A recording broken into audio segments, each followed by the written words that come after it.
Ari, it is the day after an Ohio State loss. Now, you covered the Buckeyes for a decade. Those are doomsdays in Columbus. Mm-hmm. Those are days where brimstone is falling from the sky.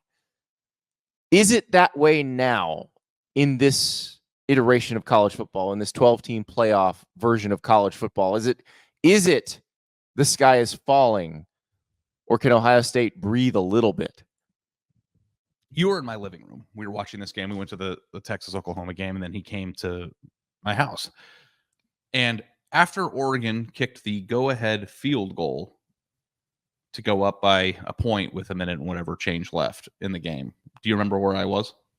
The bathroom? No, I was in the kitchen right over there smashing some cheesy bread and dipping it into garlic sauce. Want to know why? Because you were hungry? Because it's delicious. Oh. But because I wasn't stressed about that. Like, if I were covering Ohio State, or if this was the 4-team field, like, the result of that game would have been monumental in the aspect of, like, I would have been stressed out of my... I mean, trust me, I've been in a lot of 30 seconds left in the game, Ohio State may lose scenarios, and I'm used to... I'm programmed as a person who covered the entire Urban Meyer era to, like, melt down in nervousness to make sure I'm doing a good job in those moments. And, like, I was pretty relaxed. Like, I don't know that Ohio State fans are going to be rational about this today of like, oh, well, you know, it's not that big of a deal. If they win the rest of their games, they'll play them again and blah, blah, blah. Like all the things that you know about the 12-team field.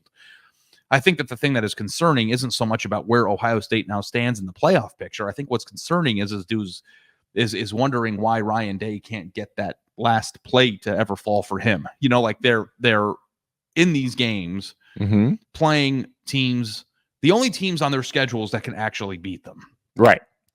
And every time they're in these games that are supposed to be close, you're a 3-point favorite on the road. It's supposed to be like this. There's always one play too short. And like Spencer Holbrook from Letterman Row wrote the story, I think every Ohio State fan is thinking it. Like, at what point are you going to stop with the excuses of, well, if we had 30 more seconds, or if they didn't run the clock at the end of the game, or if they didn't... He didn't make that excuse. Ryan Day actually said it can't come down to one play. It's not that he is making the excuse. I think it's the feeling that it constantly is ending in the same way. Yeah. Like the feeling that you are so close. And like this Ohio State team is built to win the national championship. It was built with the exact purpose. People came back and turned their back on the NFL to come here, not just to beat Michigan, but to win the national title. They can still do that. They shouldn't be losing this game.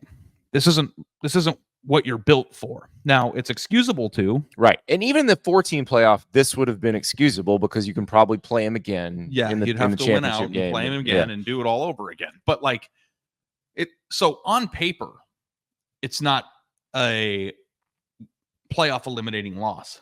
But what it is a question about whether or not Ryan Day's program is built to win games like this, which they're going to have to do 3 times more to win a national championship this year. And why they continually come up short. Well, and under his leadership, watching Oregon receivers run wide open, against the Ohio State secondary, which Oregon receivers haven't run that wide open against anybody all season. Yeah, and that's concerning because Ohio State is going to play teams that can chuck the like. I can't believe I'm actually saying this. Like Indiana can chuck the ball down the field. Yeah, like. I don't know that they should be particularly worried about Indiana yet, but like I just don't know that losing a game to Oregon on the road because a freshman receiver pushed out of field goal range on an OPI is like a reason for me to start wondering whether they're going to be able to beat Nebraska. Like, I'm not there. I don't think so. And like the Jeremiah Smith call, I think at least half the time they don't even call that. Yeah, and they kick the field goal, and then the Will Howard thing is the more... Yeah, because he's played a lot of football. He's played a lot of football. He said he thought that he had initiated the slide early enough. That's one of those that you can say it's coaching, but I'm sure they have talked about those situations before. And it's very hard to pull off in the moment when you are running down a field and your instincts tell you when you're running downfield, run to as much open space as you can, not look up at the clock while these people are trying to kill me. Yeah. You know, and it was a tough way to lose. They had They ended the game with a timeout, which we didn't talk about.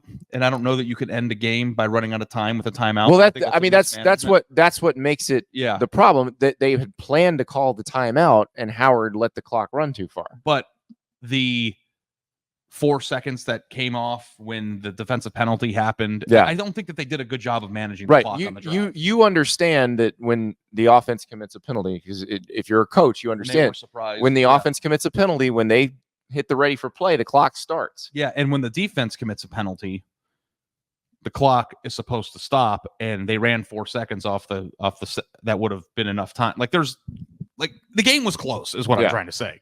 So like I don't know that like I am in the mode of like question everything, but what I think this does do is instill some doubt from this was supposed to be the super team of this year. Yeah. And they are not now. Obviously, they just lost. Right. And you can now envision a path to losing again. Right.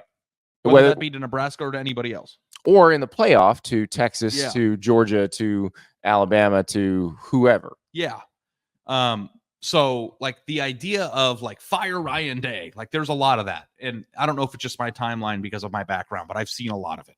And anything you post about Ohio State, like their reputation, I wrote the column this week, like their reputation is that they will choke in a big game. And that doesn't go away until you prove that that's not true. But I'm less certain. I still think they can, but I'm less certain that they're going to win the national title. If you would have asked me yesterday who you think is going to win the national championship, I would have said Ohio State. We saw Texas in person for the second time yesterday. Yeah. And that team looks plenty capable. But if you're in fire Ryan Day mode, let me make you a promise. The promise is that Ohio State will unequivocally, in my opinion, be in another game like that's going to make you forget about that game you watched on TV the other night. And that game they're going to have to win. And if they don't, and the same thing happens where they're a possession short or they blow it or whatever else happens, then you can have that discussion. But Ohio State is still very much in the picture here. They're going to play that game again, and it's going to be closer to home probably, and it's going to be in a dome. They'll be in a position to win. It's hard to beat the same team twice, but if they lose it twice, then freak out. Yeah. I mean, I think Oregon fans were freaking out after losing to Washington twice last year. They needed to see a win like that from Dan Lanning. They got it. Yeah. Yeah. So now Ohio State needs that win from Ryan Day. Yeah. Well, it's like the thing too is like you spent the entire offseason, Ohio State, building a super roster. You return all these players that should be in the NFL right now. And then you go out and get Quinshon Judkins. You go out and get Will Howard, get Caleb Downs. Like you built this, and as you were building it and winning the offseason, you were doing a good job of making us forget about what happened last year, which is that you came up short again for the third time in a row against Michigan. That means that this year, there's no excuses. This year, if you can't build more negative losses after losing or negative situations with a roster like this that costs more than Detroit Tigers lineup, and then lose games after losing to Michigan 3 years in a row. And this isn't even a mission discussion. This is like Ohio State has to advance to the semifinal of the playoff for this not to be an epic disaster. And like I know it's very easy to want to jump off. And what you saw last night tells you that Ohio State can lose a quarterfinal game. What you saw last night shows you that Ohio State is vulnerable to it happening again when you could have spent the last 8 months of your life convincing yourself that this time it would be different. And that, I think, is fair. It is. Yeah. Ryan Day is judged harshly. The standard is incredibly high. He'll tell you that himself. But yeah, this is national title or bust. We'll see what happens.